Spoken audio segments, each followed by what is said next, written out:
ان الذین یکتمون ما انزلنا من البینات، بے شک وہ لوگ جو چھپا لیتے ہیں ان روشن دلیلوں میں سے جو ہم نے نازل کی ہیں، والہدا اور ہدایت کی باتیں، من بعد ما بیناہ للناس، بعد اس کے کہ ہم نے کھول کر بیان کر دیا ہے اسے لوگوں کے لیے، فی الکتاب، اپنی کتاب میں.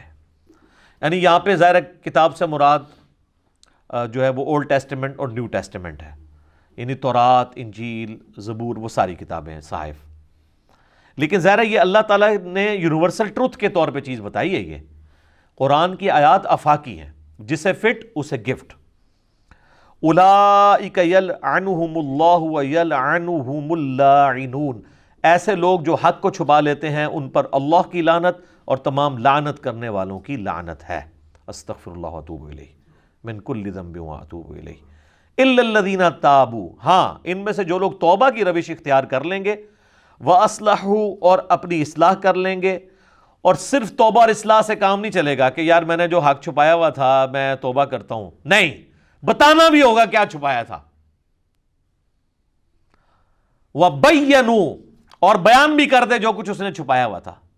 یعنی بخاری مسلم سے وہ رفع الیدین کی حدیثیں بھی بتا دے، اور رفع الیدین کرنے والے جو ہے نا وہ آل امیہ کی بدماشیوں پہ جو روایتیں ہیں نا وہ بھی بتا دے، تب ان کی توبہ قبول ہونی ہے، ادروائز وہ بھی لعنتی ٹھہریں گے. یعنی جتنا بڑا جرم یہ ہے نا کہ کوئی شخص رفع الیدین کی حدیثیں چھپائے، اتنا ہی بڑا جرم نبی علیہ السلام کی ان پروفیسیز کو. دیکھیں مشرکین عرب نے اگلی کتابوں میں جو پروفیسیز نازل ہوئی تھی ان کو چھپایا، تو اللہ نے کہا لعنتی. تو جو رسول اللہ پہ نازل ہوئی پروفیسیز کو چھپائے وہ اس سے بڑا لعنتی، کیونکہ رسول اللہ کی وہ چھپا رہا ہے نا. اور پھر اس سے بڑی بات رسول اللہ کا ماننے والا بھی ہو وہ بھی پروفیسیز چھپائے گا تو لعنتی. آپ بتائیں دلائل النبوہ ایک ٹاپک ہے، صحیح بخاری میں بھی ایک چیپٹر ہے علامات النبوہ، نبوت کی علامتیں. مشکات کی تیسری جلد میں بھی اس نام سے ایک چیپٹر ہے. یہ ٹرم استعمال ہوتی ہے دلائل النبوہ اور علامات النبوہ، یہ دو ٹرمز استعمال ہوتی ہیں. نبی علیہ السلام کی وہ خبریں جن کی بنیاد پہ ہم یہ کلیم کرتے ہیں کہ آپ صلی اللہ علیہ وآلہ وسلم اللہ کے پیغمبر ہیں، کہ آپ نے اپنی زندگی میں مستقبل میں ہونے والے جو واقعات بتائے اور وہ اس طریقے سے پورے ہو گئے. کچھ پروفیسیز تو قرآن میں بھی آئی ہیں، جس طرح سورہ الروم کا آغاز ہی اس سے ہوتا ہے کہ وہ پرشین امپائر نے شکست دے دی تھی ایک بیٹل فیلڈ میں رومن امپائر کو، اور اس پہ مشرکین عرب بڑے خوش ہوئے. انہوں نے کہا کہ وہ بھی آسمانی مذہب کے ماننے والے ہیں، عیسائی، رومن امپائر، ان کو شکست ہوئی ہے. تو اینالوجی انہوں نے یہ بنائی. اور پرشین جو ہیں وہ چونکہ آسمانی مذاہب کو نہیں مانتے، وہ آتش پرست ہیں، تو یہاں پہ بھی ہم بت پرست ہیں، تو ہم بھی مسلمانوں کو جو آسمانی مذہب کے ماننے والے ہیں شکست دے دیں گے. تو اللہ تعالیٰ نے کہا نا، ان قریب، بضع سنین، عربی میں بضع سنین کہتے ہیں 9 سال کے اندر اندر، حد 9 سال. رومن امپائر جو ہے وہ دوبارہ پرشین امپائر پہ غالب آ جائے گی، اور اس وقت مسلمان خوشیاں منا رہے ہوں گے.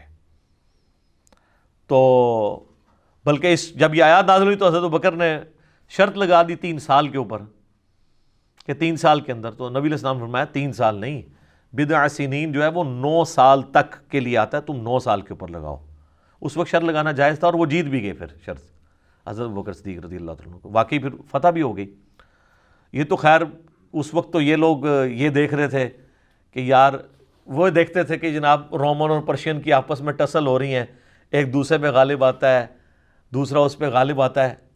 یہ تو ظاہر تماشائیوں کے طور پہ دیکھ رہے تھے نا مسلمان. یہ مسلمانوں نے تو یہ سوچا ہی نہیں تھا کہ ان قریب یہ ہمارے پاؤں کے نیچے ہوں گے دونوں. ٹھیک ہے، اس کی آپ نے برا نہیں منانا. ایک وقت ہم بریلوی دیوبندیوں کے مناظرے دیکھا کرتے تھے کہ یار یہاں پہ بریلوی غالب آ گئے، یہاں پہ دیوبندی غالب آ گئے، یہاں پہ اہل حدیث آگے نکل گئے، یہاں پہ شیعہ نکل گئے، ادھر وہ پیچھے رہ گیا. یہ تو ہم نے سوچا ہی نہیں تھا کہ یہ سارے کے سارے جو ہیں وہ ہماری اس دعوت حق کے سامنے ڈھیر ہوئے ہوں گے. آپ دیکھ لیں کس طرح ڈھیر ہوئے ہیں. یعنی میں تو جب یہ چیزیں دیکھتا ہوں تو مجھے بالکل نظر آتا ہے کہ یار ہم تو بڑی ان کو حسرت کے ساتھ دیکھ رہے ہوتے تھے کہ یار اچھا یہاں اس کی دلیل مضبوط ہے. یہ تو پتہ ہی نہیں تھا کہ سارے لمبے پہ آ جان گے. پہ کہ نہیں، یرموک اور قادسیہ انہوں نے بھی ہوئی ہے کہ نہیں، الحمدللہ. تو یہ پروفیسیز نبی علیہ السلام کی قرآن میں بھی کئی ایک ہیں جو پوری ہوئی ہیں. پھر قرآن میں بار بار جو چیز آئی ہے هو الذی ارسل رسولہ بالہدی ودین الحق لیظہرہ علی الدین کلہ، یہ جب پروفیسی دی جا رہی تھی کہ غلبہ حاصل ہوگا، تو غلبہ تو مشرکین عرب پہ تو نبی علیہ السلام کی مبارک زندگی میں ہوا، لیکن آپ کی وفات کے بعد غلبہ رومن اور پرشینز کے اوپر بھی ہوا، اور یہ نبی علیہ السلام کی پروفیسیز پوری ہوئیں اسی طریقے سے. اگر آپ کی زندگی میں ہوتی تو اپنی زندگی میں تو بڑے بڑے جنگجو آئے اور انہوں نے بڑی بڑی حکومتیں اسٹیبلش کی. سکندر اعظم بھی آیا نبی علیہ السلام سے بہت پہلے، آپ علیہ السلام کے بہت بعد چنگیز خان آیا جس نے سلطنت عباسیہ الٹ دی. لیکن نبی علیہ السلام ایک جنگجو نہیں تھے بلکہ ایک پیغمبر تھے. اور وہ فرق کہاں سے ہمیں ظاہر ہوتا ہے؟ نمبر 1 چیز ہے دلائل النبوہ اور علامات النبوہ، کہ نبی علیہ السلام ایسی پیش گوئیاں کر کے گئے ہیں جو من ون اس طریقے سے پوری ہوئی ہیں. بخاری مسلم میں حدیث ہے کہ ان قریب کیسر جو ہے وہ ختم ہو جائے گا، قیامت تک کوئی کیسر روم پھر نہیں ہوگا، ہمیشہ کے لیے رومن امپائر ختم ہو جائے گی. یہ بہت بڑی پروفیسی ہے. ان قریب جو ہے وہ کسرا ختم ہوگا ایران کا، قیامت تک کوئی کسرا نہیں ہوگا. دیکھ لیں سر 1500 سال ہو گئے ہیں، کوئی دوبارہ امپائر، بلکہ اب تو امپائر بننے کے چانس ہی ختم ہو گئے، اب تو ملک بن چکے ہیں، اب تو نیا کانسیپٹ ملکوں کا کانسیپٹ آ گیا. تو نبی علیہ السلام جب یہ باتیں فرما رہے تھے اس وقت تو غیب کی چیزیں تھیں، آج تو ہم دیکھ سکتے ہیں ظاہر ہو چکی ہیں. یہ چیز یہ ثابت کرتی ہے کہ آپ اللہ کے پیغمبر ہیں. اسی ٹاپک کو محدثین کہتے ہیں دلائل النبوہ، دلائل النبوہ یا علامات النبوہ. امام بیہقی نے آلموسٹ 3500 احادیث اسی ٹاپک پہ جمع کی ہیں. اس کا نام ہی انہوں نے رکھا ہے دلائل النبوہ. اچھا یہ لفظ نبوہ ہے، نون کے اوپر پیش ہے، زبر نہیں ہے. اردو میں ہر چل جاتا ہے لیکن عربی میں اصل میں یہ لفظ نبوت ہے.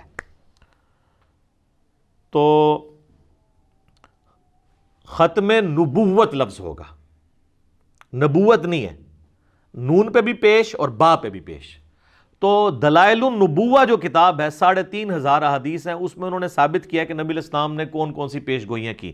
اور سر وہ تو اس وقت تک تھیں، یہ تو 5ویں صدی ہجری میں لکھی گئی ہے. اس میں کئی ایک پیش گوئیاں وہ ہیں جو اس کتاب کے بعد پوری ہوئی ہیں، جو آج ہم ویریفائی کر سکتے ہیں. مثلا تاتاریوں کے ساتھ جو مسلمانوں کی جنگیں ہیں، جس پہ بخاری مسلم میں حدیث ہے کہ ان قریب تم ایسے لوگوں سے قتال کرو گے جو چپٹے چہرے والے ہوں گے، موٹے ناک والے، ڈھال کی مانند، وہ سارے چائنیز جو ہوتے ہیں. تو یہ حدیثیں بخاری مسلم میں تو موجود تھیں، لیکن یہ پروفیسی تو آ کے 8ویں صدی کے اندر آ کے پوری ہو رہی ہیں. تو اس وقت مسلمانوں تو نہیں سوچا تھا کہ یہ ہوگا سارا معاملہ. تو یہ دلائل النبوہ، نبی علیہ السلام کی جو نبوت کی خبریں ہیں، یہ اس بات کا ثبوت ہے کہ آپ اللہ کے پیغمبر ہیں.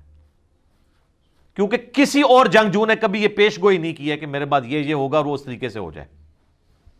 یہ آپ کو دوسرے جنگجوؤں سے ممتاز کرتی ہے. نمبر 2، جتنے بھی جنگجو آئے انہوں نے کوئی سسٹم نہیں دیا اپنے فالوورز کو. وہ انہوں نے حکومتیں بنائی، قبضہ کیا، اپنی ریٹ اسٹیبلش کی، چلے گئے، پیچھے ان کے لوگ لڑتے مرتے رہے. لیکن نبی علیہ السلام ایک سسٹم دے کے گئے، اور اس سسٹم کی برکات ہیں کہ باقی سارے انقلاب وقت کے ساتھ ختم ہو گئے. لیکن نبی علیہ السلام کا انقلاب آج بھی گلی گلی موجود ہے. دنیا میں 1.5 ارب لوگ ہیں جو اس پیغمبر کے ماننے والے ہیں. دنیا کا کوئی ملک نہیں جہاں پر نماز نہ پڑھی جاتی ہو. کوئی چنگیز خان کا ماننے والا، کوئی سکندر اعظم کا ماننے والا، کوئی دکھائیں دنیا میں کہیں ہے. یہ وہ انقلاب ہے جو انقلاب، حالانکہ اس انقلاب کے بعد بھی آپس میں خانہ جنگی ہوئی مسلمانوں میں، لیکن اس چیز کے اوپر سب کا یونانیمسلی ایگریمنٹ رہا کہ اللہ، رسول، قرآن، آخرت، وہ سارا کچھ چلتا رہا. تو یہ آپ کو ممتاز کرتا ہے. جو لوگ کہتے ہیں نا کہ اسلام تلوار کے زور پہ پھیلا ہے، تو یہ بہت بڑا ڈیفرنس ہے جو بتاتا ہے کہ نبی علیہ السلام کی تلوار ویسی تلوار نہیں تھی. وہ تو تلوار ظاہر ہے بدماشوں کو اکھاڑنے کے لیے اللہ تعالیٰ نے پھر تلوار ان پہ مسلط کی. اسلام نے اس دور جدید کو جو تخلیق کیا ہے، جو وحید الدین خان صاحب کی کتاب ہے انڈین اسکالر کی، اسلام دور جدید کا خالق، اس کا ٹاپک ہی یہی ہے کہ یہ رومن اور پرشین امپائر کو اکھاڑنے کے لیے ایک دفعہ تو سرجری کرنی پڑنی تھی. تو سرجری میں نشتر تو چلانا پڑتا ہے، اور پھر اس چیز کو اسٹیبلش کیا اللہ تعالیٰ نے. تو یہ دلائل النبوہ ہے. تو نبی علیہ السلام نے اپنے ماننے والوں کو یہ چیزیں بتائیں. تو یہ وہ باتیں جن کی بنیاد پہ آپ نبی علیہ السلام کا نبی ہونا کلیم کرتے ہیں. یعنی نبی علیہ السلام کی نبوت کی سب سے بڑی دلیل آپ کی پروفیسیز ہیں، چاہے وہ قرآن میں ہو چاہے سنت کے اندر موجود ہو. اب اگر کوئی شخص یہ کہے کہ حضور علیہ السلام کی نبوت جن بنیادوں پہ ثابت ہوتی ہے ان حدیثوں کو بیان کرنا ہی جرم ہے.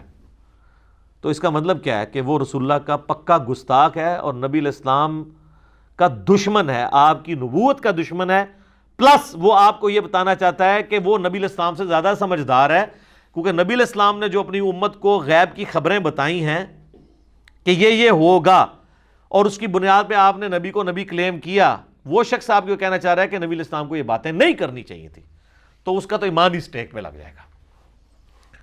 تو یہی تو ہمارا جھگڑا ہے کہ صحیح بخاری کے اندر یہ حدیث ہے 2812, عمار کو ایک باغی جماعت قتل کرے گی, عمار ان کو اللہ اور جنت کی طرف بلائے گا اور وہ جماعت دوزخ کی طرف بلائے گی. اس حدیث کے کم از کم 8 طرق امام بیہقی نے دلائل النبوہ میں لی ہیں اور کہا کہ دیکھو نبی علیہ السلام نے پہلے ہی کہا تھا کہ عمار کو باغی جماعت قتل کرے گی, اور یہ چیز پوری ہوئی. یہ اس بات کا ثبوت ہے کہ اللہ کے نبی جو ہیں ان کو وحی کی تائید حاصل تھی اور وہ اللہ کے پیغمبر ہیں. اور آپ کو یہ کہانی کرائی جا رہی ہے کہ یہ حدیثیں آپ چھپا لو تاکہ آل امیہ کے اوپر پردہ پڑا رہے, مولا علی کی حقانیت چھپی رہے لوگوں پہ. تو اللہ کے فضل سے ہم نے یہ جو کربلا والا ریسرچ پیپر لکھا ہے, واقعہ کربلا کا حقیقی پس منظر 72 صحیح الاسناد احادیث کی روشنی میں, جس میں 200 روایتیں میں نے جمع کی ہیں, ahlsunnatpak.com سے آپ ڈاؤن لوڈ کریں.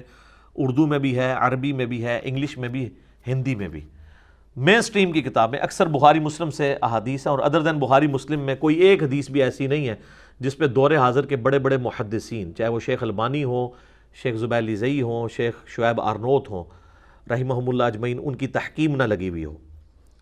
تو ہم نے بھی اس لعنت سے بچنے کے لیے سب کچھ کیا کہ ہم ان باتوں کو امت تک پہنچائیں, اور اس کو سپورٹیو حدیث بھی ہے جامعہ ترمذی میں, سنن ابی داؤد میں, سنن ابن ماجہ میں, اور مشکات میں بھی کتاب العلم والے چیپٹر میں, کہ جس شخص سے دنیا میں کوئی علم کی بات پوچھی گئی اور اسے وہ معلوم تھی, اس کے باوجود اس نے چھپا لی, تو قیامت والے دن آگ کی لگام اس کے منہ میں ڈال دی جائے گی کہ یہ وہ شخص ہے جس نے حق بات چھپائی تھی. اور آپ سارے مفسرین کی تفسیریں اٹھائیں, ابن کثیر کو اٹھا لیں, تبری کو اٹھا لیں, سب لوگ جب یہ آیت آتی ہے نا 159 البقرہ کی, تو یہ حدیث کوٹ کرتے ہیں وہ ترمذی کی کہ حق چھپانے والے کے منہ میں لگام ڈالی جائے گی. ان میں سے خیر کئی خود بھی ایسے ہوتے ہیں جو خود بھی یہ کام کر رہے ہوتے ہیں, لیکن وہ بات یہ بتا رہے ہوتے ہیں کہ جو یہ کرے گا اس کے ساتھ یہ حرکت ہو جائے گی, قیامت والے دن اللہ کا عذاب اس کے اوپر آ جائے گا. تو اسی چیز سے بچنے کے لیے ہم نے اس چیز کو بیان کیا, اور پھر دیکھ لیں اسی بنیاد پہ ہم لوگوں کو بھی یہ کہتے ہیں کہ الا الذین تابوا, جو لوگ توبہ کریں گے, واصلحوا, اور اپنی اصلاح کر لیں گے, وبینوا, اور پھر بیان کر دیں گے چھپائی ہوئی باتوں کو, فاولئک اتوب علیہم, تو ایسوں کی توبہ اللہ تعالیٰ قبول کرے گا, وانا التواب الرحیم, اور میں توبہ قبول کرنے والا رحم فرمانے والا ہوں, ہمیشہ رحم فرمانے والا الرحیم. تو توبہ ان کی قبول ہونی ہے کہ جو یہ باتیں بیان کریں. اب چونکہ سنی شیعہ تفریق ہو چکی تھی اور کربلا ایک بون آف کنٹینشن بن چکا تھا, تو لوگوں نے بڑے وسیع تر مفاد میں کبھی اس کو مشاجرات صحابہ کا نام دے کے چھپا لیا. حالانکہ یہ مشاجرات صحابہ تھے تو پھر دلائل النبوہ میں کیوں تھے, وہاں سے بھی نکال دیے جاتے اور نہ بتایا جاتا لوگوں کو. تو یہ ایک آڑ لی گئی مشاجرات صحابہ کی. تو مشاجرات صحابہ میں حضرت علی رضی اللہ تعالیٰ عنہ علیہ السلام کے مخالفین کو تو یہ لے کے آتے ہیں. جب حضرت عثمان غنی رضی اللہ تعالیٰ عنہ کی شہادت کا معاملہ آتا ہے تو وہاں پہ ان کو مشاجرات صحابہ بھول جاتا ہے, وہاں پہ وہ کہتے ہیں باغی, فتنہ پرور لوگ. حالانکہ دوسری طرف وہاں پہ بھی صحابہ ہی تھے. ہم اس معاملے میں بھی حضرت عثمان کے ساتھ ہیں, جس طرح یہاں مولا علی کے ساتھ کھڑے ہیں جنگ جمل صفین اور نہروان کے اوپر. تو یہ بڑی دو نمبری ہے کہ آپ ایک معاملے کے اندر تو مشاجرات کا نام لے کے اسے ٹال دیں, اور دوسری جگہ آپ آ کے جو ہے وہ اس کو یوز کرنا شروع کر دیں. ایک جگہ تو آپ وہ حدیث کوٹ کر لیں ابو داؤد ترمذی ابن ماجہ کی, علیکم بسنتی و سنت الخلفاء الراشدین المہدیین, تم پر میری سنت اور میرے خلفاء راشدین کی سنت لازم ہے, اور دین میں نئی نئی بدعتوں سے بچنا, اور میری اور میرے خلفاء راشدین کی سنت کو داڑھوں کے ساتھ مضبوطی سے پکڑ لینا. تو ہم پھر بار بار یہ پوچھتے ہیں کہ یہ حدیث آپ حضرت عثمان تک تو لے کے آتے ہیں, جب حضرت علی کی باری آتی ہے تو آپ کہتے ہیں باتیں ڈسکس نہیں ہونی چاہیے, تو حضرت علی کے خلیفہ راشد نہیں ہیں. تو اس کو وہ پنجابی کہنے ہیں میٹھا میٹھا ہپ ہفتے کوڑا کوڑا تھو تھو. تو اللہ کا شکر ہے کہ ہماری دعوت حق سے جہاں پہ ہم نے قرآن کی توحید کو بیان کیا, جو غدیر خم پہ نبی الاسلام نے ہمیں قرآن اور اہل بیت دو چیزیں دی تھیں، صحیح مسلم میں اوپر ترے 4 حدیث 6225 سے 6228 تک، تو اس پلیٹ فارم سے الحمدللہ قرآن کی توحید بھی بیان ہوئی اور اہل بیت کا دفاع بھی ہوا ہے۔ بعض لوگ جو ہیں وہ آدھے غدیر خم پہ کھڑے ہیں، وہ توحید کو لے کے بیٹھے ہیں، اہل بیت کا نام آتے ہی ان کو جناب مصیبت پڑ جاتی ہے، اور بعض لوگ صرف اہل بیت کا نام لے کے چل رہے ہیں اور قرآن کی توحید کا نام سنتے ہی ان کے ماتھے پہ بل آنا شروع ہو جاتا ہے۔ یہ وہ پلیٹ فارم ہے جہاں سے پورے کا پورا دین بیان ہو رہا ہے۔ باقی سب لوگ آدھی آدھی باتیں، افتؤمنون ببعض الکتاب وتکفرون ببعض، کتاب کے کچھ حصے کو مانتے ہیں، کچھ کو چھوڑتے ہیں۔ تو اللہ نے فرمایا ایسے لوگوں کی پھر جزا یہ دنیا میں ذلت اور رسوائی، اور آخرت میں بڑے عذاب کی طرف انہیں جھونکا جائے گا۔ اللہم اجرنا من النار، آمین۔ ان الذين يكتمون ما انزلنا من البينات والهدى من بعد ما بيناه للناس في الكتاب اولئك يلعنهم الله ويلعنهم اللاعنون الا الذين تابوا واصلحوا وبينوا، سوائے ان کے کہ جو توبہ کرے، رجوع کرے اور اپنی اصلاح کر لے، اور اب واضح کرے وہ شے کہ جو انہوں نے چھپائی ہوئی تھی اسے ظاہر کرے۔ فاولئک اتوب علیہم، تو ان کی توبہ میں قبول کروں گا اور ان کی طرف میں